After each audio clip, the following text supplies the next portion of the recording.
ये जो नई रिक्विजिशन गई है उसको लेकर भर्तियां शुरू हो जाएंगी, इसीलिए हम इसको क्रॉस चेक कर रहे हैं।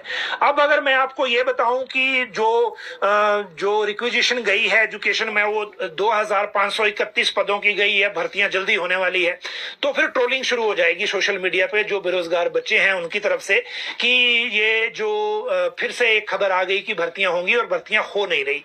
वो बात भी सही है क्योंकि 2-2.5 साल से यही चल रहा है।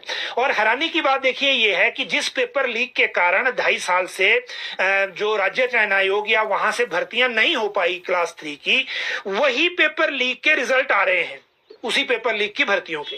लेकिन उसको भंग करने के बाद सारी चीजें डिफंक्ट हो गई और 2.5 साल से सरकार जो सरकारी नौकरी होती है ओपीएस वाली, मैं ये ओपीएस वाली बात कर रहा हूं क्योंकि सरकार ने ओल्ड पेंशन दी है, जो रोजगार अब वही माना जाएगा जो ओल्ड पेंशन दिलाता हो। बाकी ये मित्र जो रखना है, चाहे शिक्षा मित्र रखो, रोगी मित्र रखो, चाहे वन मित्र रखो, इसमें तो ओल्ड पेंशन मिलनी नहीं है। अगर इनको भी मिलेगी तो ये भी रोजगार की कैटेगरी में आ जाएगा, लेकिन अभी है नहीं। एजुकेशन में अभी आउटसोर्स में भर्तियां हो रही हैं, चाहे वो आया 4,000 रुपए में दिन को बच्चे संभालने हैं, महीने के 4,000 में, तो उसको अगर आप रोजगार मानते हैं तो मान सकते हैं, लेकिन वो रोजगार उस तरह का है नहीं जो हमारी फ्यूचर बिल्डिंग भी कर सके।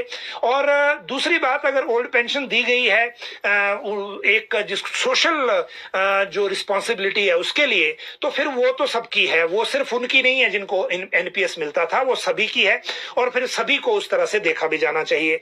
अभी जो इश्यू है वो अच्छी खबर ये है कि राज्य सरकार ने जिस तरह से कहा था कि अप्रैल में भर्तियों की प्रक्रिया शुरू हो जाएगी, राज्य चयन आयोग ऑलमोस्ट अप्रैल में आवेदन लेना शुरू कर देगा। रिक्विजिशन के अनुसार आगे एडवर्टीजमेंट आने वाली है, इसी हफ्ते से ओटीआर का प्रोसेस कंप्लीट हो जाएगा।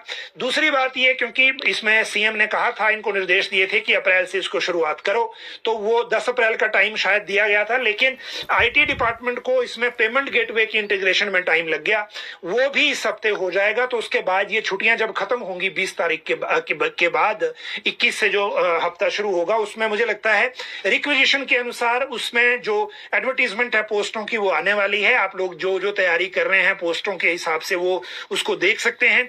इमीडिएट जो रिक्विजिशन गई हैं वो गई हैं टीजीटी और जेबीटी की। टोटल पद हैं 2531।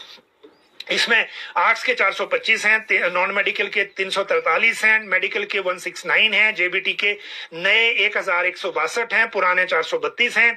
और इसी तरह से ये जो इंतजार है अब वो फिर पूरा उसमें हो जाएगा, लेकिन थोड़ा इंतजार की जरूरत है। सीडैक के साथ अभी भी एमओयू नहीं हुआ, राज्य सरकार के स्तर पर परमिशन कुछ पेंडिंग है, लेकिन सीडैक को अगर हम एप्लीकेशन लेना शुरू कर देते हैं तब भी 1.5 महीने का टाइम सरकार के पास है, वो सीडैक के साथ जो एमओयू का प्रोसेस है उसमें पूरा कर सकती है, तो ये फिर भर्ती का प्रोसेस उस तरह से चल जाएगा।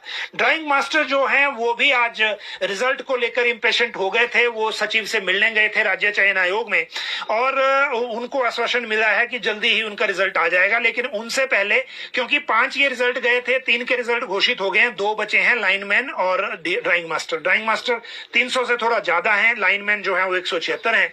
तो पहले लाइनमैन का रिजल्ट आएगा और उसके बाद जो है रिजल्ट आ जाएगा ड्राइंग मास्टर का भी। तो ये अपडेट तो वो थी। अब बात करते हैं रेगुलराइजेशन की नोटिफिकेशन की। देखिए 2 नोटिफिकेशन आज एक साथ हुई हैं, एक हुई है रेगुलराइजेशन की और एक हुई है डेली वेजेस से रेगुलर करने की।